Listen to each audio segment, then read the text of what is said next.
Media में और political circles में ऐसी खबरें आ रही हैं कि जम्मू कश्मीर में एक सरकार बनाने की कोशिश की जा रही है पिछले दरवाजे से।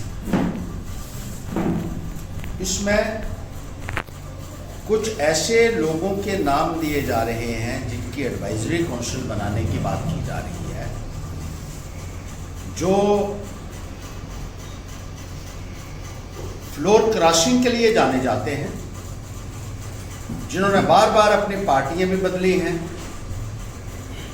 लोगों के मैंडेट के साथ धोखा किया है और केंद्र सरकार ऐसा कहा जा रहा है कि बैकडोर से इनको सरकार में लाने की कोशिश कर रही है, इनकी एडवाइजरी काउंसिल बनाने की कोशिश कर रही है। ये बहुत घातक सिद्ध हो सकता है। जो फायदा हमें मिलिटेंसी खत्म करने की वजह से हुआ है पिछले दौर में, वो सारा का सारा नलिफाई हो सकता है। जम्मू कश्मीर के लिए इस किस्म का तजर्बा एक डिजास्टर साबित हो सकता है। जिन लोगों के नाम दिए जा रहे हैं, ये ज्यादातर पीडीपी के डिस्ग्रंटल्ड नेता हैं या पीडीपी से इनको तोड़ा गया है बीजेपी के द्वारा। अब जम्मू कश्मीर का प्रबंधन इनके हवाले किया जाना बहुत घातक सिद्ध हो सकता है। जम्मू कश्मीर में चुनी हुई सरकार लोगों को चाहिए। डेमोक्रेटिक प्रोसेस को बहाल क्यों नहीं किया जाता? 2 वर्ष हो चुके हैं बीजेपी और पीडीपी की सरकार को टूटे हुए, लेकिन उसके बाद भी केंद्र की तरफ से कोई प्रयास नहीं किया गया कि यहां सरकार का नए सिरे से गठन हो। डेमोक्रेटिक प्रक्रिया को बहाल करने के लिए कोई इनिशिएटिव नहीं लिया गया। डिलिमिटेशन कमीशन की बात तो की गई, लेकिन 10 महीने हो गए हैं आज स्टेट का रीऑर्गेनाइजेशन हुए, और उस वक्त कहा था कि फौरी तौर पर डिलिमिटेशन कमीशन का गठन होगा और जल्द से जल्द डिलिमिटेशन करवाकर जम्मू कश्मीर के आवाम को उनकी चुनी हुई सरकार दी जाएगी। लेकिन 2 साल गुजर जाने के बाद भी आज भी बाहर से आए हुए ब्यूरोक्रेट्स के हवाले जम्मू कश्मीर के आवाम को किया हुआ है। कोई सुनवाई जम्मू कश्मीर के लोगों को नहीं हो रही है।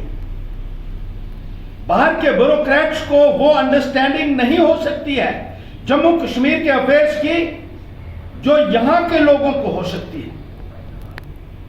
और इसलिए सियासी प्रक्रिया यहां शुरू करना बहुत लाजमी था।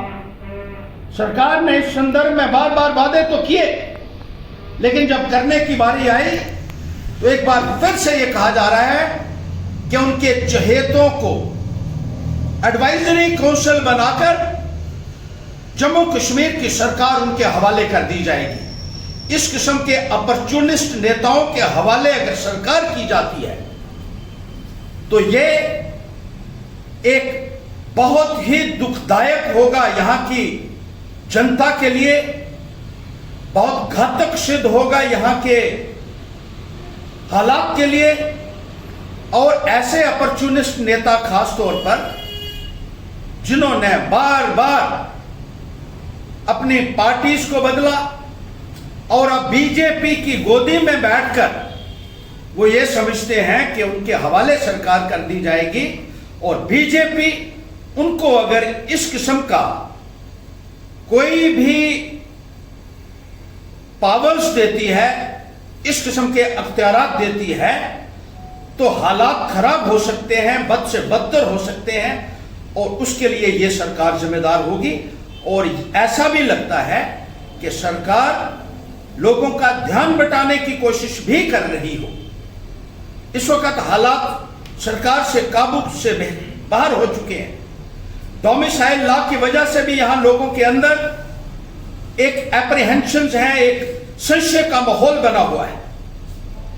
कोरोना को कंट्रोल करने में सरकार जो है वो नाकाम साबित हो रही है।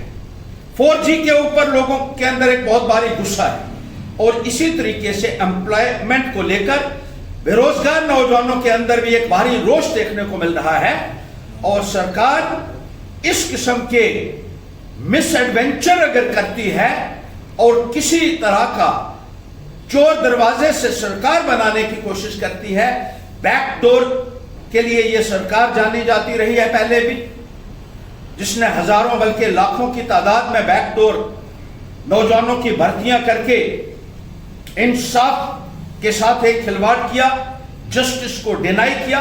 और अगर अब बैकडोर से सरकार बनती है तो वो सरासर गलत होगा, इलीगल होगा, असंवैधानिक होगा, गैर आईनी होगा और पैंथर्स पार्टी सरकार के इस रवैये की कड़ी मजम्मत कर